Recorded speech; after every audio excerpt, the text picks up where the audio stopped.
할렐루야, 반갑습니다. 오늘도 우리가 거룩한 주일 또 예배를 하나님 앞에 올려드리도록 하겠습니다. 우리 찬송 함께 드리도록 하겠습니다. 찬송가 510장 하나님의 진리정대, 446장 주 음성 외에는, 우리 함께 찬송 드리겠습니다.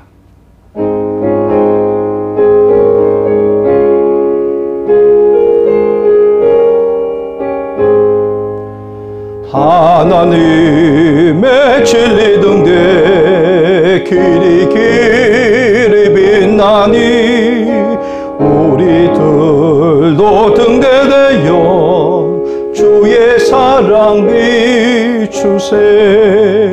우리 작은 불을 켜서 험한 바다 비추세. 물에 빠져 헤매는 이 건져내어 살리세. 죄의 밤은 깊어가고 성난 물결 설렌다. 어디 불빛 없는가 고 찾는 물이 많구나. 우리 작은 불을 켜서 험한 바다 비추세. 물에 빠져 헤매는 이 건져내어 살리세. 너의 등불도 두어라. 거친 바다 비춰라. 빛을 찾아 헤매는 이 생명선에 건져라. 우리 작은 불을 켜서 험한 바다 비추세. 물에 빠져 헤매는 이 건져내어 살리세. 주 음성 외에는 참 기쁨 없도다. 날 사랑하신 주 늘 계시옵소서. 기쁘고 기쁘도다. 항상 기쁘도다. 나 주께 왔사오니 복 주옵소서. 나 주께 왔으니 복 주시옵소서. 주 함께 계시면 큰 시험 이기네. 기쁘고 기쁘도다. 항상 기쁘도다. 나 주께 왔사오니 복 주옵소서. 주 떠나가시면 내 생명 헛되네. 기쁘나 슬플 때 늘 계시옵소서. 기쁘고 기쁘도다. 항상 기쁘도다. 나 주께 왔사오니 복 주옵소서. 그 귀한 언약을 이루어 주시고 주 명령 따를 때 늘 계시옵소서. 기쁘고 기쁘도다. 항상 기쁘도다. 나 주께 왔사오니 복 주옵소서.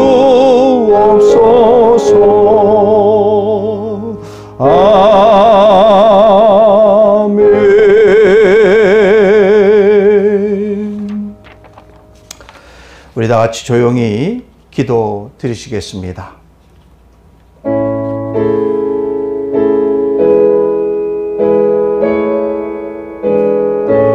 여호와의 산에 오를 자가 누구며 그의 거룩한 곳에 설 자가 누구인가?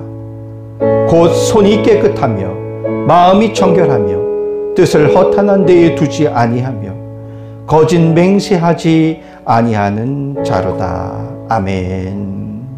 사도신경으로 우리의 신앙을 고백드립니다. 전능하사 천지를 만드신 하나님 아버지를 내가 믿사오며 그 외아들 우리 주 예수 그리스도를 믿사오니 이는 성령으로 잉태하사 동정녀 마리아에게 나시고 본디오 빌라도에게 고난을 받으사 십자가에 못 박혀 죽으시고 장사한 지 사흘 만에 죽은 자 가운데서 다시 살아나시며 하늘에 오르사 전능하신 하나님 우편에 앉아 계시다가 저희로서 산자와 죽은 자를 심판하러 오시리라. 성령을 믿사오며 거룩한 공회와 성도가 서로 교통하는 것과 죄를 사하여 주시는 것과 몸이 다시 사는 것과 영원히 사는 것을 믿사옵나이다. 아멘.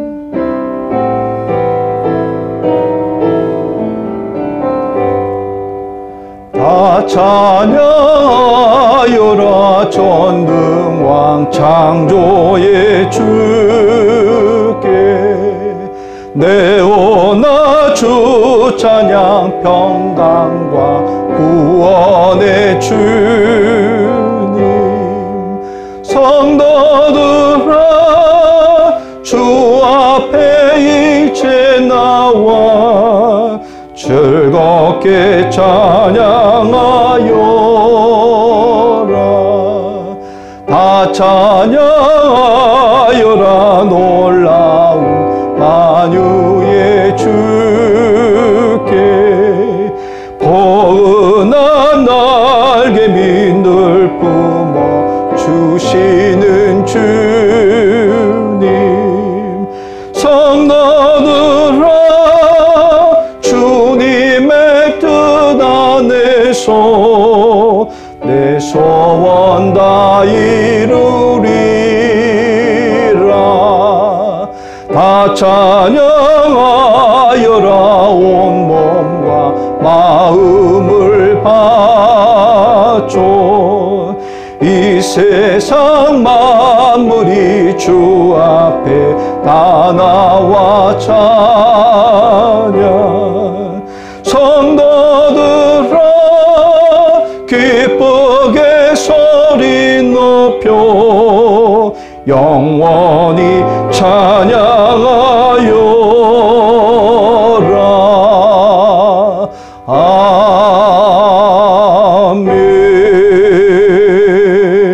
아멘. 이 시간은 우리를 대표하여서 김수정 청년 대표 기도해 주시겠습니다. 다같이 기도하시겠습니다. 사랑이 풍성하신 주님 감사합니다. 저희를 주님의 날개의 보호 아래 거하게 해주시고 항상 지켜주시는 주님, 이 시간 주님을 경배하며 예배를 드릴 수 있게 허락해 주셔서 감사합니다. 아멘. 이 시간 주님께 회개드립니다. 한 주간 저희의 삶을 돌아보며 주님께서 저희에게 주신 사랑을 감사하지 못한 일들이 너무 많습니다. 감사함보다는 불평과 염려로 살아갔던 저희들의 죄를 주님께 회개합니다. 주님, 저희의 삶이 작은 것에도 감사하며 걱정과 염려가 아닌 모든 일에 감사하며 주님 안에서 기쁨을 누리며 주님의 자녀로서 주님을 닮아가는 삶을 살아가게 도와주세요. 또한 주님, 현재 코로나 확진자 증가로 인하여 전 세계가 많은 염려 안에 살아가고 있습니다. 특별히 한국에서는 갑작스러운 확진자 증가로 거리두기 4단계가 적용되고 전 세계에 퍼져있는 변이 바이러스로 인하여 한국뿐만이 아니라 전 세계가 혼란스러워하고 있습니다. 주님, 하루속히 전 세계에 퍼져있는 코로나가 끝나게 도와주시고 주님 안에서 다같이 모여 기쁘게 찬양하며 예배를 드릴 수 있게 허락해주세요. 아멘. 오늘 말씀 전하시는 목사님께 성령님께서 함께 하셔서 은총을 내려주시고 듣는 저희들도 주님의 말씀을 가지고 삶에 적용하며 주님의 자녀로서 살아갈 수 있게 도와주세요. 아멘. 언제나 저희와 함께 하시고 사랑해 주시는 예수님 이름으로 기도드립니다. 아멘.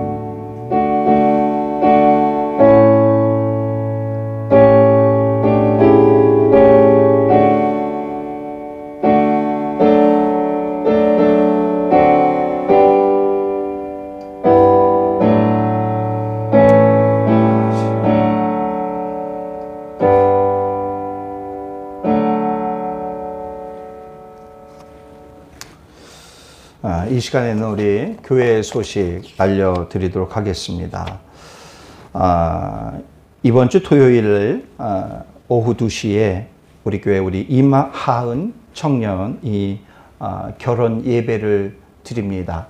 우리가 지금 락다운 기간이기 때문에 결혼식을 해야 됨에도 불구하고 결혼식은 못하고 또 모이는 인원이 많이 규제가 되어지기 때문에 한 10명 정도 모일 수 있는 그런 공간에서 결혼 예배를 드립니다.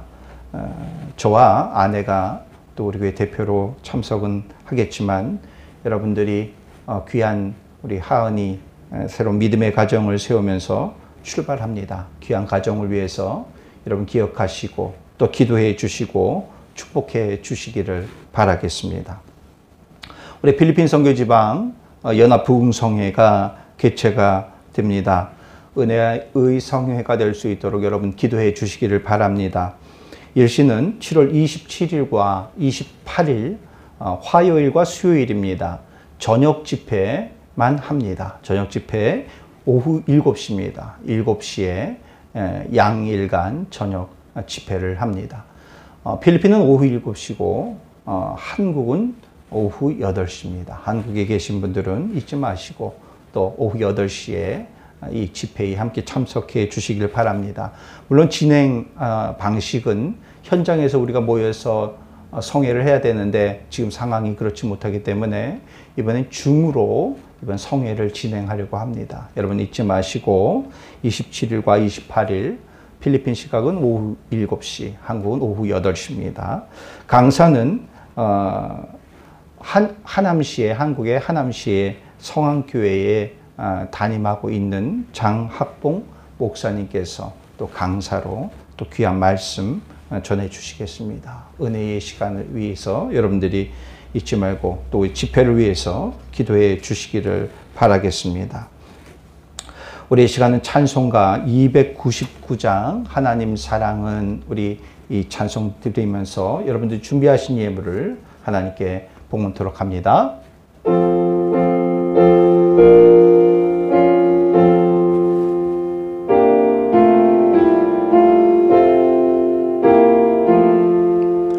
하나님 사랑은 온전한 참사랑 내 맘에 부어주시사 충만케 하소서. 내 주님 참사랑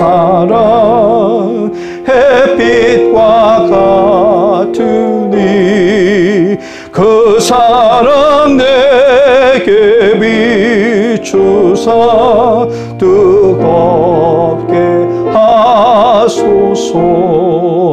그 사랑 앞에는 풍파도 그치며 어두운 밤도 와나니 그 힘이 크도다.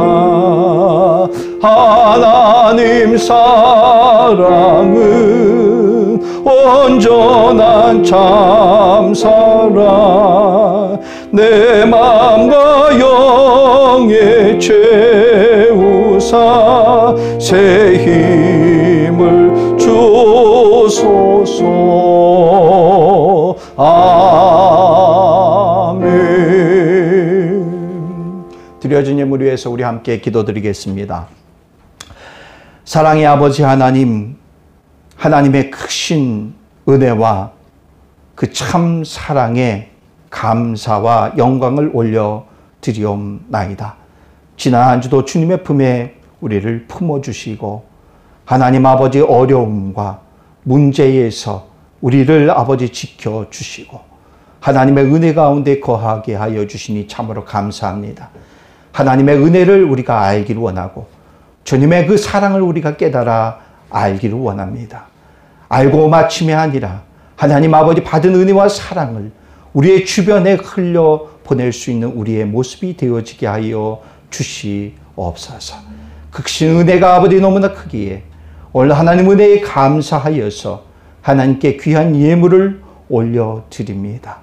우리의 정성을 주님 기뻐 받아 주시옵소서.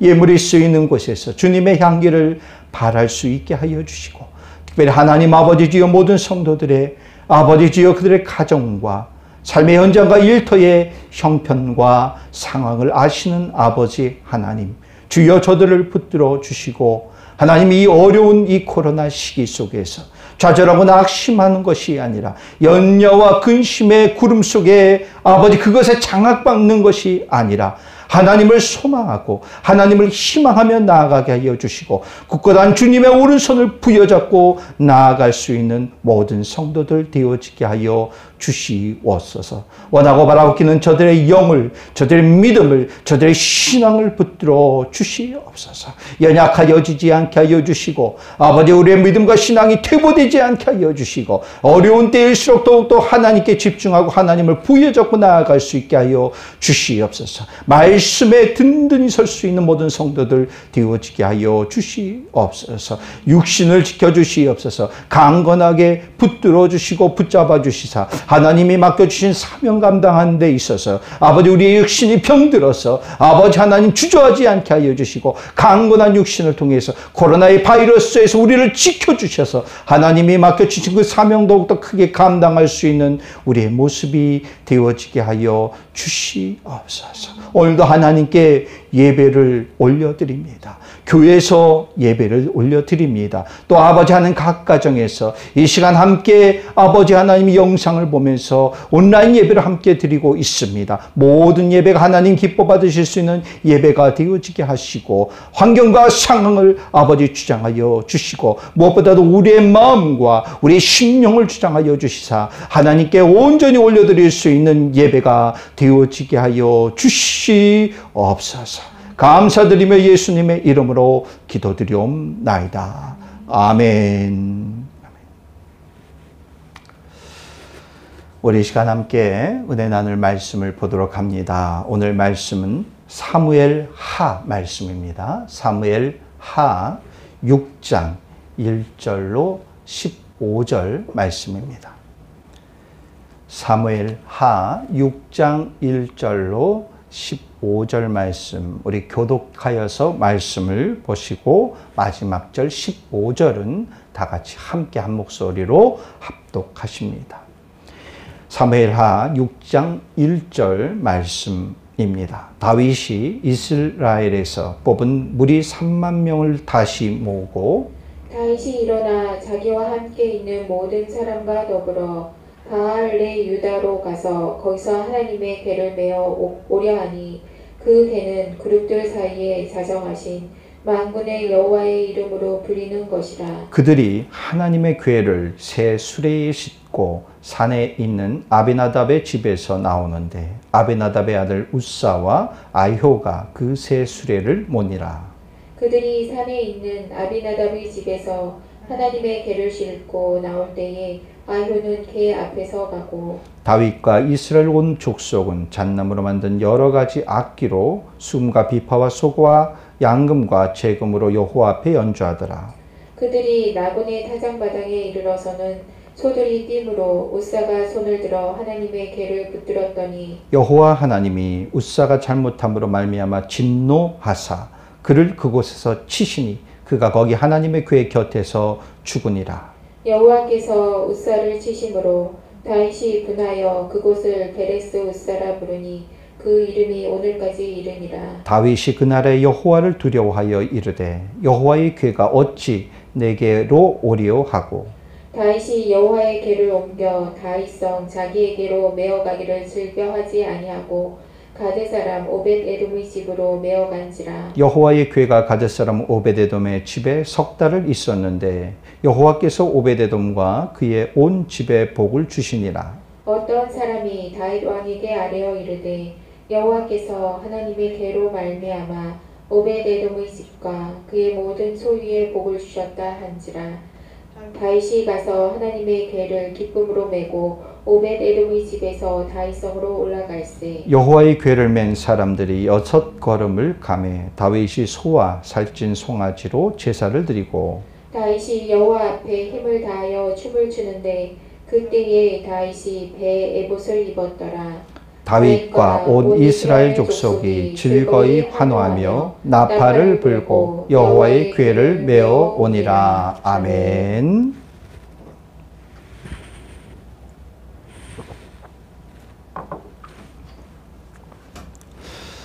오늘은 우리 사무엘 하 말씀입니다. 6장 1절로 15절의 말씀 본문을 가지고 하나님 편에서 생각하기라는 말씀의 제목으로 함께 은혜를 나누고자 합니다.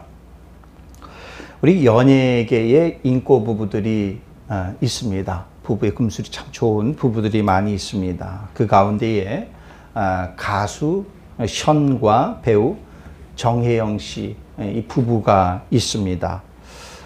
예전에 TV 한 프로그램에서 이 부부가 출연을 하여서 부부 생활, 그들의 부부의 생활에 대해서 이야기를 합니다. 그런데 남편 션이 깜짝 놀랄 만한 이야기를 합니다. 뭐냐 하면은 자신들은 결혼한 이래에 한 번도 부부싸움을 안 했다라는 것입니다. 우리가 일반적인 부부들이 참 그 이야기 들으면은 야, 말이 되냐, 어떻게 부부로서 부부싸움을 한 번도 안 할 수 있느냐라고 반문을 할 수 있는 충분한 소지가 있는 발언입니다. 그런데 이 남편 되는 이 션이 그렇게 할 수 있는 비결에 대해서 말을 합니다. 그 비결을 들으니까 그것도 좀 그럴싸합니다. 이 션이 비결 3가지를 이야기를 합니다. 첫 번째 비결이 뭐냐 하면은 상대를 소중하고 귀하게 여기라라는 것이. 남편은 아내를, 아내는 남편을 귀하게 여기고 대우하라라는 것입니다. 상대를 귀하게 대접을 하면은 또 나도 귀하게 대접을 받게 되더라라는 것입니다. 션이 그렇게 얘기를 합니다. 이 남편이 그냥 왕의 자리에서 군림을 하려고 하면은 그럼 이 왕의 자리에서 이 아내를 정말 하녀 취급을 한다면은 그래서 왕이 되어줄 수 없다라는 것입니다. 그냥 하녀의 남편이 되어줄 수밖에 없다라는 것이죠. 여자도 마찬가지입니다. 부인도 마찬가지입니다. 공주 취급을 받기 원하면서 남편을 향하여서 하인 취급을 하면은 결국 그것은 공주가 아니라 하인의 부인에 불과하게 되어지더라라는 것이죠. 그렇기 때문에 정말 좋은 부부의 관계가 되어지기 위해서는 상대를 소중히 귀하게 여기라라고 그렇게 말합니다. 두 번째로 이렇게 말합니다. 상대의 장점을 보고 그 장점에 대해서 칭찬해 주라라고 그렇게 이야기를 합니다. 결혼 전에 연애할 때는 어떻습니까? 상대에 대해서 좋은 것만 보이잖아요. 장점인 것만 보이잖아요. 그런데 결혼을 하고 난 이후에는 이상하게 장점만 보이는 것이 아니라 단점이 보여요. 부족한 점이 보여요. 그렇지만은 장점을 보도록 노력하라라는 것이에요. 장점만 보고 끝나는 것이 아니라 그 장점에 대해서 칭찬을 해주라. 그러면은 언제부터인가 그 상대는 완벽한 사람이 되어져서 변해 있을 것이다 라고 그렇게 말을 합니다. 세 번째 이렇게 비결을 이야기를 합니다. 오늘을 마지막 날로 생각해라. 오늘이 마지막인 것과 같이 여기라 라는 것입니다. 만약에 나의 배우자와 오늘 대판 싸웠습니다. 부부싸움을 했습니다. 그런데 내일이 이 세상에 이 땅의 마지막 날이다 라고 생각한다면 얼마나 서글퍼지겠습니까? 차라리 싸우지 말거라는 후회가 아마 엄청 밀려올 것입니다. 그렇기 때문에 이렇게 생각하라. 오늘을 마지막과 같이 생각을 하라 라고 션이 그렇게 이야기를 합니다. 부부를 비롯하여서 이 땅에 수많은 만남들이 있고 또 그 만남으로 인해서 관계들이 형성이 되어집니다. 그런데 이 관계와 이 만남들은 너무나 소중합니다. 이 관계들을 잘 맺어야 되는데 이 땅에서 제일 귀하고 소중한 만남과 소중한 관계로 우리가 여겨야 될 것이 무엇일까? 바로 하나님과의 관계인 것입니다. 우리는 이 하나님과의 관계를 제일 소중히 여겨야 되죠. 그렇다면은 우리는 하나님을 향하여서 어떤 자세를 갖고 있을까 생각해 봅니다. 션과 그 정혜영 씨, 그 부부가 그렇게 생각을 하는데 그 이야기를 보면서 참 우리도 하나님을 향하여서 이러한 자세와 이러한 마음을 가져야 되는데 나는 과연 하나님에 대해서 어떠한 마음을 갖고 어떠한 자세를 갖고 있을까? 하나님께서는 여러분 우리에게 먼저 다가오신 분입니다. 그러니까 하나님께서는 우리에게 어떠한 자세로 다가오셨을까? 바울은 이렇게 이야기를 합니다. 에베소서 1장 3절로 5절의 말씀에서 보니까 바울은 이렇게 얘기해요. 하나님 곧 우리 주 예수 그리스도의 아버지께서 그리스도 안에서 하늘에 속한 모든 신령한 복을 우리에게 주시되 곧 창세전에 그리스도 안에서 우리를 택하사 우리로 사랑 안에서 그 앞에 거룩하고 흠이 없게 하시려고 그 기쁘신 뜻대로 우리를 예정하사 예수 그리스도로 말미암아 자기의 아들들이 되게 하셨으니. 아멘. 바울은 이렇게 말합니다. 자격 없는 우리가 하나님의 은혜로 예수 그리스도를 우리의 주로 고백하는 모든 이들을 하나님의 자녀로 택하여 주셨는데 하나님의 자녀는 어떠한 자들이냐? 하나님의 하늘의 신령한 축복을 받는 그러한 존재로 우리를 만들어 주셨더라라는 것입니다. 그렇기 때문에 우리는 그 사랑과 은혜를 받은 존재예요. 그 신령한 축복을 누릴 수 있는 그런 존재란 말입니다. 그렇기 때문에 우리는 그 소중한 관계를 잃지 않기 위해서 하나님을 향한 우리의 마음과 우리의 자세를 바로 세워야 되더라라는 것이죠. 오늘 본문에 다윗의 이야기가 나옵니다. 오늘 본문을 보면은 다윗의 시행착오가 나옵니다. 그리고 또한 그가 하나님을 향한 자세를 어떻게 갖고 있는가를 우리에게 말씀으로 주고 있습니다. 이 말씀, 이 본문을 통해서 우리가 다시 한번 하나님을 향한 우리의 자세를 바로 세우기를 원합니다. 다윗이 왕이 됐습니다. 왕이 되고 정권 초기에 이 왕으로서 정치적인 입지를 서서히 굳혀가게 되어지죠.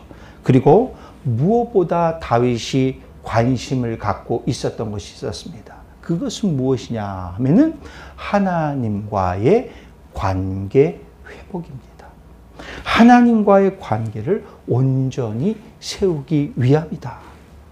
다윗의 통치 이념이 뭘까요? 다윗의 그 왕의 통치 이념. 그는 인본주의적 이념, 그런 생각이 아니라 바로 신본주의적 생각을 다윗은 갖고 있었습니다. 비록 백성들이 원해서 자기가 이스라엘의 왕으로 세워졌지만 자신은 하나님이 택하여 주셨고 하나님의 택함을 받았고 하나님께서 나를 기름 부으셔서 내가 왕이 되었다라는 이 사실을 너무나 똑똑히 잘 알고 있었던 사람, 잘 알고 있었던 왕이 오늘 다윗이었습니다. 그러니까 이스라엘 민족은 인간이 아닌 사람이 아닌 인간이 왕이 아닌 하나님이 주인이고 하나님이 통치하시는 나라요 민족이다. 이것이 무엇입니까? 바로 신본주의적 생각이 확고히 있었던 사람, 왕이 바로 다윗이었어요.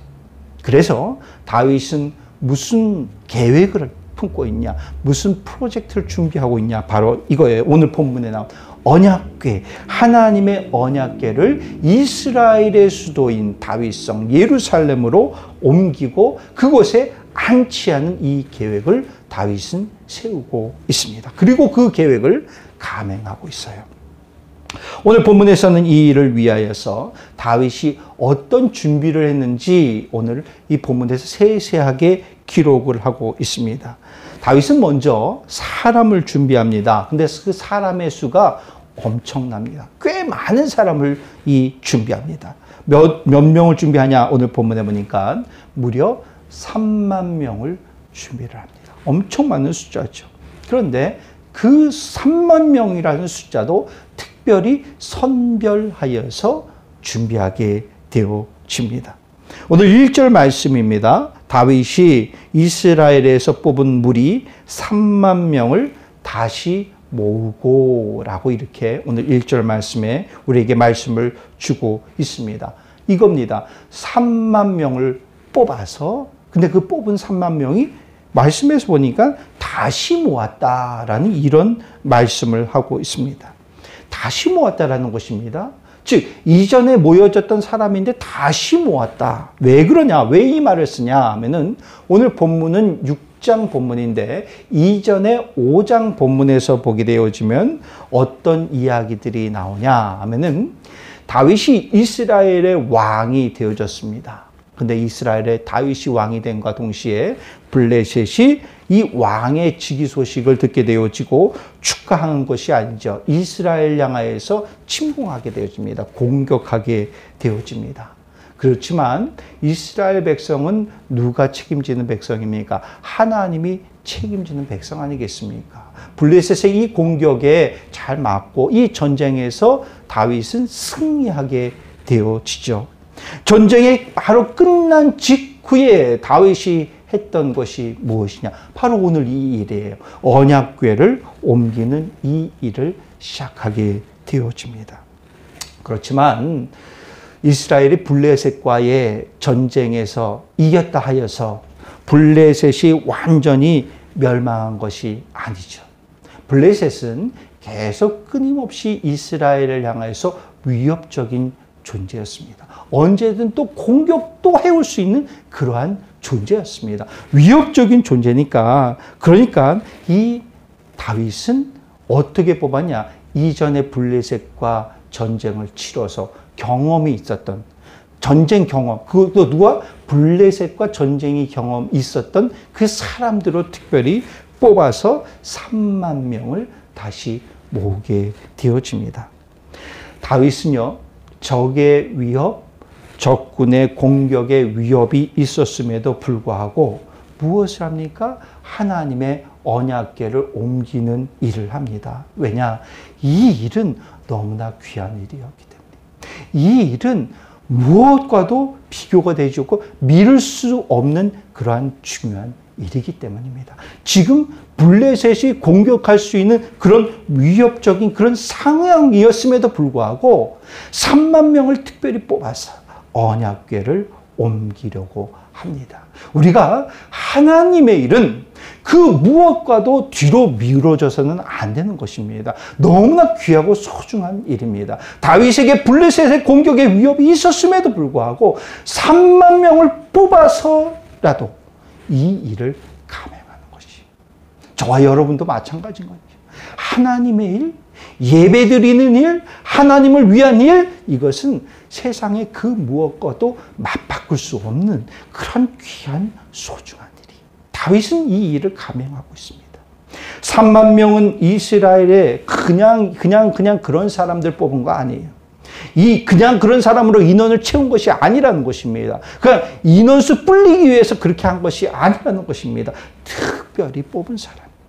전쟁 경험이 있는 그런 특별한 사람으로 뽑은 것입니다. 뿐만 아니라 이 3만 명 안에는 전쟁하는 사람뿐만이 아니라 이스라엘을 대표할 수 있는 대표자들도 그 안에 포함이 되어져 있습니다. 그리고 오늘 다윗은 무엇을 준비합니까? 수레를 준비합니다. 수레도 이전에 썼던 그런 수레가 아닙니다. 이 언약궤를 모시기 위해서, 옮기기 위해서 특별히 제작하여서 새 것으로 말끔히 준비를 하고 제작한 수레였어요. 그리고 다윗은요, 신하들한테 시킨 것이 아닙니다. 왕이잖아요. 왕 밑에 그 신하들이 얼마나 많이 있겠습니까? 언약궤, 야, 저 귀한 것인데 저거 옮겨와라 라고 신하들에게 시킨 것이 아니라 오늘 말씀에 보면은 다윗 왕이 이 모든 계획들, 이 언약궤 옮기는 프로젝트를 다 진두지휘하고 있습니다. 그리고 악대를 준비하여서 악기로 하나님을 찬양을 하고 있습니다. 오늘 그 본문 전반부를 보니까 이런 내용들이 다 나와 있는데 다윗이 이보다 어찌 더 준비할 수 있겠습니까? 어떻게 보면 우리가 완벽한 준비를 한 것 같아요. 그 준비의 내용에 보니까 다윗의 열정이 고스란히 담겨져 있습니다. 그의 정성이 고스란히 녹아져 있습니다. 그리고 뿐만 아니라 다윗이 하나님을 얼마나 사랑하는지 그 모습이 고스란히 보이고 있다는 사실이 짐작할 수가 있습니다. 그런데 다윗이 진두지휘까지 하면서 했던 이 언약궤 옮기는 프로젝트, 이것이 도중에 주춤하게 되어집니다. 다윗을 주춤하게 한 사건이 있습니다. 무슨 사건입니까? 웃사의 죽음입니다. 웃사의 죽음은 우리가 보면은 참 억울한 죽음 같아 보입니다. 수레 위에 언약궤가 실렸습니다. 그리고 그 수레가 움직이고 이렇게 이동을 하는데 갑자기 진동이 있어서 충격이 있어서 언약궤가 떨어질 것 같아요. 언약궤가 얼마나 귀한 것입니까? 얼마나 소중한 것입니까? 그러니 웃사가 이 언약궤를 보고 움직이고 떨어질 것 같으니 당연히 사람의 마음에, 사람의 손에 어떻게 보면 웃사의 그냥 반사신경으로 이 언약궤를 붙들었습니다. 잡았습니다. 그런데 그 모습에 하나님이 노하셔서 그를 쳐버리셨더라. 즉 죽여버리셨더라라는 것입니다. 잘한 것 같아요. 잘한 것 같은데 하나님이 이상하게 노하셨습니다. 웃사의 행동은 우리가 인간적인 측면으로 우리가 생각해 볼 때에는 충분히 이해될 만한 일이죠. 그런데 하나님 편에서는 하나님의 뜻이 아니기 때문에 그를 쳐버리셨더라. 우리 민수기 4장 15절 말씀에 보면은 이 언약궤, 법궤에 대해서 어떻게 취급을 해야 되는지, 어떻게 다뤄야 되는지에 대해서 말씀을 주고 있습니다. 그 말씀에 보니까 성소와 성소의 모든 기구는 고핫 자손, 즉 레위 자손이 옮기라고 말씀을 하고 있습니다. 그리고 그 성물을 만지지 말라. 분명 말씀을 합니다. 그리고 심지어 이렇게까지 말씀을 합니다. 그 성물을 만졌을 시 그 사람은 죽을 것이다 라고 분명히 경고하고 있습니다. 이것이 누구의 뜻입니까? 하나님의 뜻입니다. 하나님의 말씀인 것입니다. 웃사라는 이름의 뜻을 보니까 웃사라는 이름의 뜻에는 이런 의미가 있습니다. 고집, 힘, 강함, 이런 뜻이 웃사라는 이름에 담겨 있어요. 참 우리는 신앙생활, 믿음생활 하면서도 나의 안에 고집과 아집과 알량한 자존심과 육적인 자아의 모습이 불쑥불쑥 솟구쳐 오를 때가 참 많이 있습니다. 그 모습으로 인해서 하나님의 거룩함의 모습을 가리울 때가 참 많이 있는 것 같습니다. 지금 내가 하는 행동이 이것은 하나님이 기뻐하시는 일일 것이야 라고 내 스스로 생각합니다. 그런데 잘 들여다보면은 많은 경우가 하나님 편에서 생각하는 것이 아니라 내 편에서 생각해요. 내 편에서 나의 의지대로, 나의 뜻대로 생각하는 경우가 참 많이 있더라라는 것이죠. 나의 안에 합리화, 그리고 하나님이 정하신 규례와 하나님의 말씀은 무시해버리고 나의 힘으로 해결해 보려는 그러한 일들이 참 많이 있더라라는 것입니다. 그런데 여러분 잊지 마십시오. 나의 생각과 나의 뜻과 나의 의지와 나의 힘으로 한다는 것, 이것은 하나님의 뜻과는 무관할 수 있다라는 것이죠. 오늘 본문에서 분명히 이렇게 말씀을 하십니다. 6절 말씀인데 웃사가 손을 들어 하나님의 궤를 붙들었더니 여호와 하나님이 웃사가 잘못함으로 말미암아 진노하사 그를 그곳에서 치시니라 라고 말씀을 하고 있습니다. 웃사는 잘했다고 한 것인데, 그런데 하나님의 뜻은 웃사의 그 행동이 잘했다고 칭찬하시는 것이 아니라 웃사의 그 행위가 잘못된 행위였고 하나님을 화나고 하나님을 진노케 하시는 행동이었다라고 말씀을 합니다.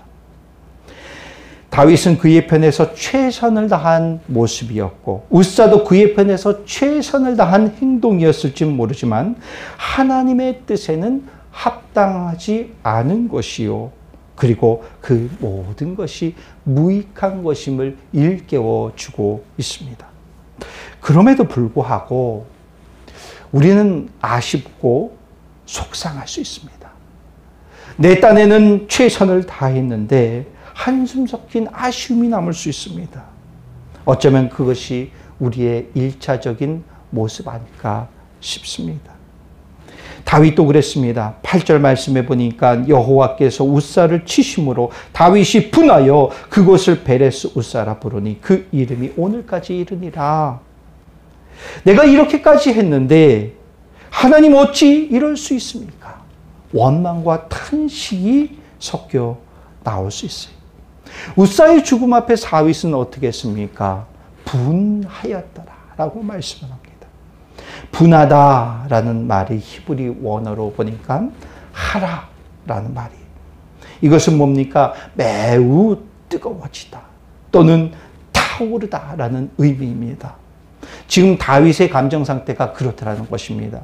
불같이 화가 치밀어 오르고 있는 상태입니다.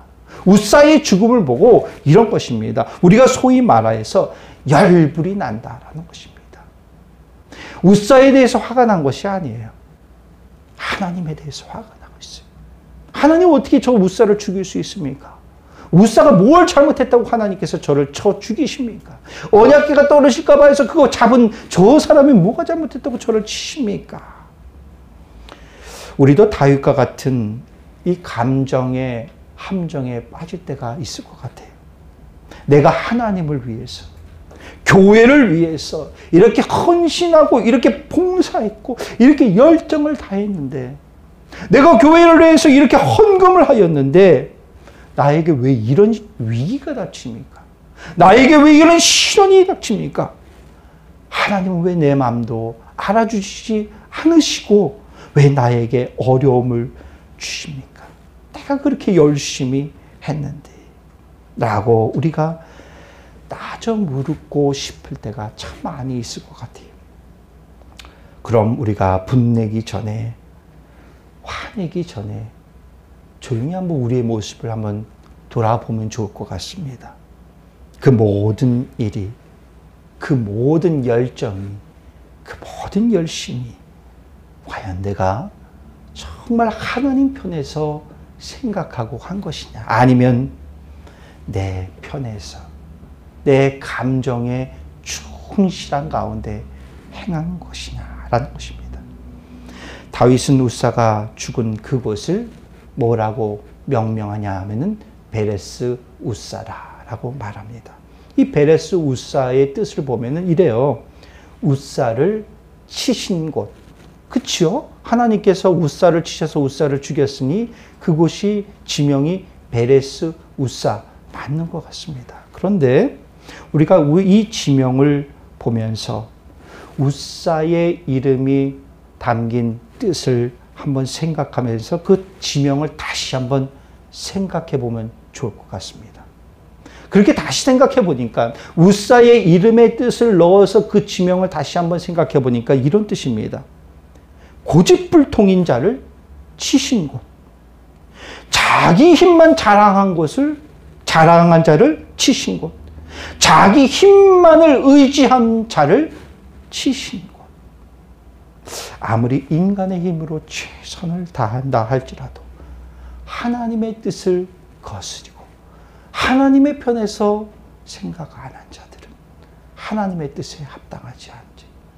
그리고 하나님은 그런 자를 결국은 치십니다. 다윗은 화도 납니다. 화도 나지만 하나님의 언약궤를 어찌 그냥 길거리에 방치할 수 있겠습니까? 그 언약궤를 오벳 에돔의 집에 옮겨 놓습니다. 그런데 이 소식이 들려오는데 오베데돔의 집이 축복을 받았다는 것이. 이유는 이겁니다. 그 무서웠던, 공포에 떨게 했던 그 언약궤로 말미암아 오벳에돔의 집에 축복이 임하였더라라는 것입니다. 다윗은 그 소식을 듣고 아마 무릎을 팍 쳤을 것 같습니다. 아차. 맞아. 언약궤는 이런 것인데. 한때 그 언약궤로 말미암아 그 마음 가운데에 실망과 좌절과 두려움이 있었지만은, 내가 잘못했구나. 내가 놓친 것이 있었구나. 내가 최선을 다해서 준비를 했다 했지만은 그 베레스 우사의 그 사건을 떠올려 보니까 하나님이 그렇게 할 수밖에 없었구나 깨닫게 되죠. 그래서 그는 다시 소망을 품습니다. 그는 다시 희망을 품습니다. 그리고 다시 그는 2차 언약궤 이동 계획을 세우게 되어지는 것을 볼 수가 있습니다. 베레스 우사를 떠올리게 되어지면 하나님의 두려움과 공포도 우리가 보게 되어지지만 왜 그렇게 했을까? 하나님의 뜻을 다시 한번 생각하게 되어져요. 그리고 다시 한번 하나님께 희망과 소망을 품게 되어지더라라는 것입니다. 그리고 결국은 하나님 편에서 하나님의 뜻을 알게 되어지고 하나님의 말씀에 좀 더 철저한 순종을 하게 되어지더라라는 것이죠.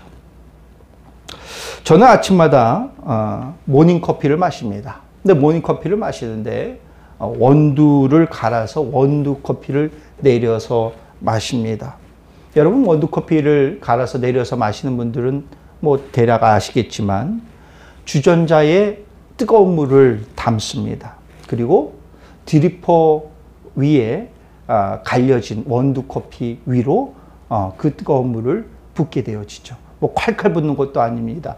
최대한 천천히 원을 그리면서 그 드리퍼 위에 담겨 있는 그 원두커피 위에 뜨거운 물을 붓습니다.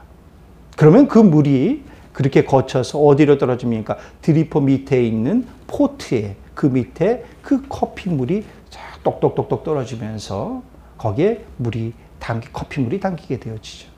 그리고 다 내린 다음에는 또 어떻습니까? 이제 그 커피 포트로 어디에 대답니까? 머그컵에다가 그 커피를 그 머그컵 커피잔 위에다 이렇게 담게 되어집니다. 그런데 이 모습을 보면서 참 커피 한 잔을 마시더라도 낮아지고 또 낮아져야지 커피를 마실 수 있겠구나, 그런 생각을 해봅니다. 그렇지 않습니까? 이 높은 곳에서 뜨거운 물을, 주전자에 있는 뜨거운 물을 이렇게 밑에 있는 드리퍼 위에 내립니다.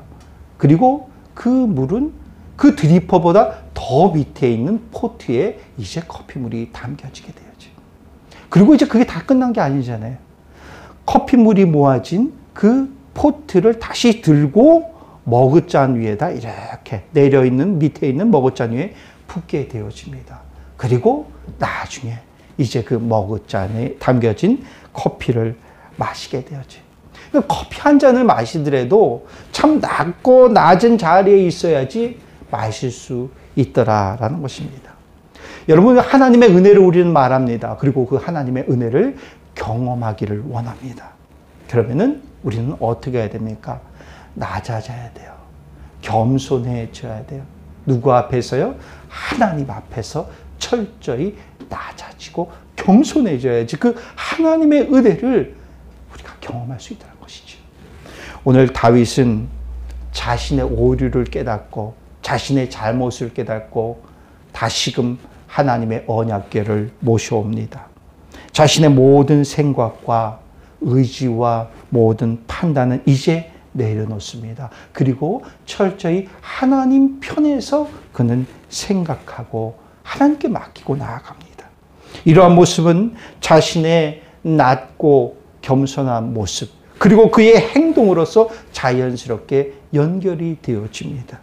다윗은 어떻습니까? 왕복은 벗어 던집니다. 그리고 그가 입은 것이 있습니다. 배로 만든 에봇을 입습니다. 에봇이라는 것은 당시 제사장만이 입을 수 있는 옷입니다. 그러면은 다윗이 야, 얘가 뭐 겸손해. 제사장과 동급의 위치에 놓기 위해서 자신의 에봇을 입고 제사장의 일까지 다 하려고 하는 것이냐? 라고 그런 것이 아니라 오늘 다윗이 입은 이 배 에봇은 당시 제사장들이 입었던 에봇이라고 말하긴 그렇고 하나님 앞에 올려드리는 제사나 아니면 거룩한 예배나 예식에 입었던 그런 옷으로 우리가 보게 되어집니다. 그렇기 때문에 다윗은 왕의 모든 것들을 내려놓고 거룩하신 하나님 앞에 나아가는 정결함의 모습으로 거룩함의 모습으로 오늘 다윗은 나아가게 되어집니다. 그 배 에봇을 입고 어떡합니까? 오늘 다윗은 덩실덩실 춤을 춥니다. 왕의 채통은 잊어버린 지 사라진 지 오래입니다. 하나님 앞에 온전히 춤을 추면서 나아가요. 그 모습이 하나님 보시기에 참 그런 모습으로 보일 수도 있을 것 같아요. 재롱 부리는 것 같아요. 재롱. 하나님 앞에 춤을 추면서 재롱 부리는 다윗의 모습. 사람들이 보기에는 그 모습이 어떻게 보일지 모릅니다. 그 다윗의 와이프는 그 모습을 보면서 좀 조롱 섞인 그런 마음을 품었습니다. 그런데 다윗은 상관없어요. 하나님 앞에 기쁨으로 감사함으로 예배로 나아가는 것입니다. 그것이 바로 우리의 모습이 되어져야 될 줄로 믿습니다. 여러분, 하나님 편에서 온전히 설 수 있습니까? 하나님 편에서. 나의 편이 아니라, 나의 생각이 아니라, 나의 관점이 아니라 하나님 편에 우리는 서야 될 줄로 믿습니다. 하나님 편에 설 때 우리는 하나님의 마음을 알 수 있어요. 하나님 편에 설 때 우리는 하나님의 말씀을 다시 한번 기억할 수가 있습니다. 우리가 낮고 겸손함으로 순종하며 나아갈 수 있는 하나님 편에 설 수 있는 저와 여러분이 되어지기를 간절히 바라겠습니다.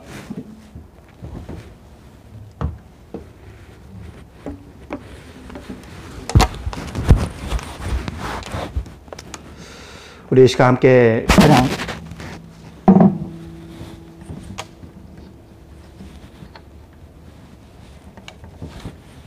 우리 이 시간 함께 찬양 드리기를 원합니다. 사랑이 나를 부르네. 어떤 사랑일까요? 우리 하나님의 사랑이죠. 그 사랑 우리가 깊이 생각하면서 우리 찬양 함께 드리기를 원합니다.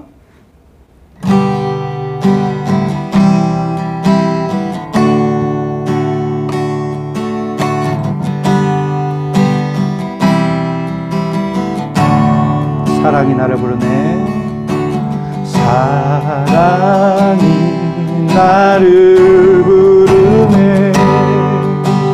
날 처음 지으신 그 사랑이 조금도 바래지 않고 한 번의 후회도 없는 그 사랑이 나를 부르네.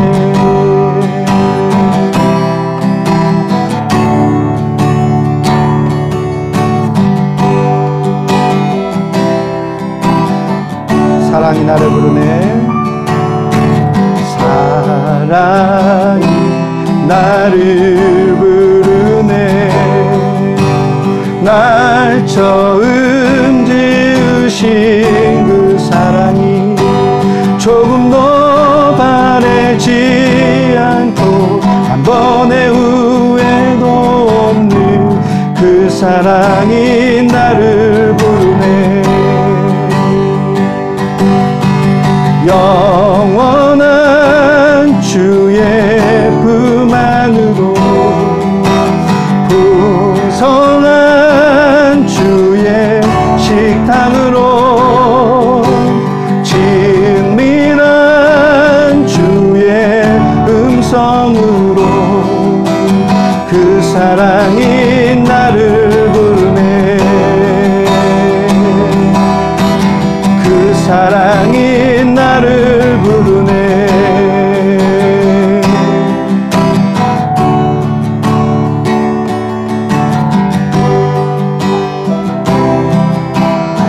사랑이 나를 부르네.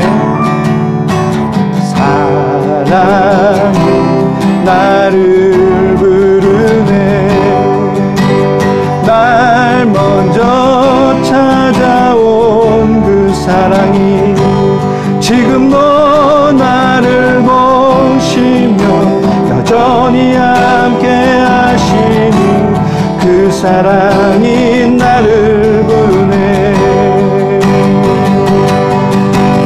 영원한 주의 품 안으로 풍성한 주의 식탁으로 친밀한 주의 음성으로 그 사랑이 나를 부르네. 영원한 주의 품 안으로 영원한 주의 품 안으로 풍성한 주의 식탁으로 친밀한 주의 음성으로 그 사랑이 나를 부르네. 다시 한번 고백합시다. 영원한 주의 품 안으로 영원한 주의 품 안으로 풍성한 주의 식탁으로 친밀한 주의 음성으로 그 사랑이 나를 부르네. 그 사랑이 나를 부르네. 그 사랑이 나를 부르네. 우리 이 시간 우리 함께 기도드리기 원합니다. 우리가 주님의 그 사랑을 생각하면서 하나님, 내가 주님을 믿고 고백합니다. 이제 나의 편이 아니라 하나님의 편에서 내가 아버지 살아가겠습니다. 우리 그런 걸떠나는 마음으로 우리 함께 다 같이 함께 기도드리겠습니다.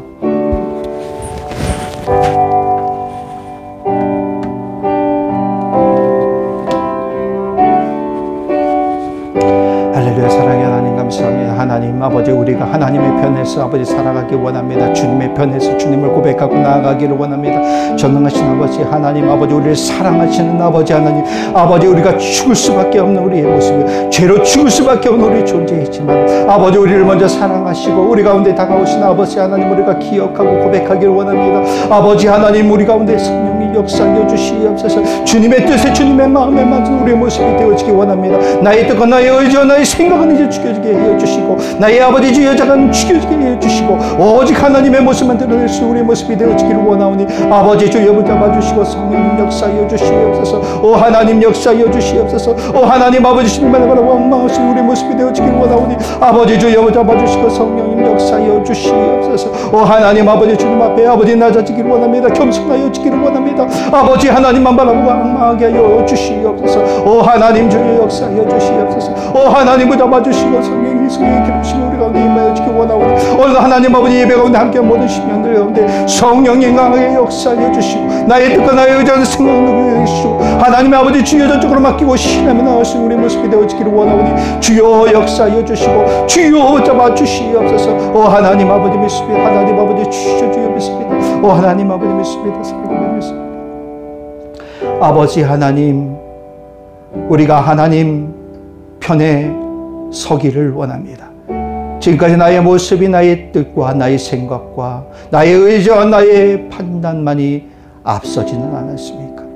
아버지 하나님, 그 가운데 나의 오만함과 교만함이 있지는 않았습니까? 아버지 하나님, 아버지 나의 뜻과 나의 생각대로 하면서 아버지 이것이 하나님의 뜻이다 아버지 주여 거짓된 모습을 우리가 보이지는 않았습니까? 하나님, 이 시간 우리가 다시금 우리의 모습을 되돌아보기를 원합니다. 나의 편이 아니라 나의 생각이 아니라 나의 뜻이 아니라 나의 의지가 아니라 하나님 편에서 생각하게 하여 주시고 하나님의 마음과 하나님의 뜻을 먼저 아버지 주여 바라보고 헤아릴 수 우리의 모습이 되어지게 하여 주시옵소서. 하나님 아버지, 우리 하나님의 말씀을 기억하게 하여 주시옵소서. 하나님의 말씀과 하나님의 마음과 하나님의 뜻을 헤아릴 수 우리의 모습이 되어지게 하여 주시옵소서. 우리가 하나님 앞에 더욱더 낮아지기를 원합니다. 하나님 앞에 더욱더 겸손하여지기를 원합니다. 아버지, 그 모습을 통해서 아버지 우리의 모습이 우리 삶의 현장에서 드러나게 하여 주시옵소서. 아버지, 나의 모습을 통해서 아버지 예수 그리스도의 향기가 드러나기 원합니다. 예수 그리스도의 향기가 발하여지기를 원하오니 아버지 주여 우리 가운데 성령 역사하여 주시옵소서. 아버지 하나님 편에 서게 하여 주시옵소서. 하나님 뜻에 맡기고 나갈 수 있는 우리의 모습이 되어지게 하여 주시옵소서. 지금은 우리를 죄에서 구원하신 예수 그리스도의 크신 은혜와 독생자 예수 그리스도를 우리에게 주신 아버지 하나님의 놀라우신 사랑하심과 우리를 죄의 길이 아닌 의의 길로 이끌어 가시는 성령님의 이끄심이 나의 오기와 고집과 아집으로 똘똘 뭉쳐버린 모습은 이제 벗어버리고 내 편이 아니라 오직 하나님 편에서 생각하고 맡기고 나아가며 결단하는 모든 성도들 심령과 그들의 가정과 일터와 삶의 현장 가운데 이제로부터 영원토록 함께 하시기를 주님의 이름으로 축원하옵나이다. 아멘.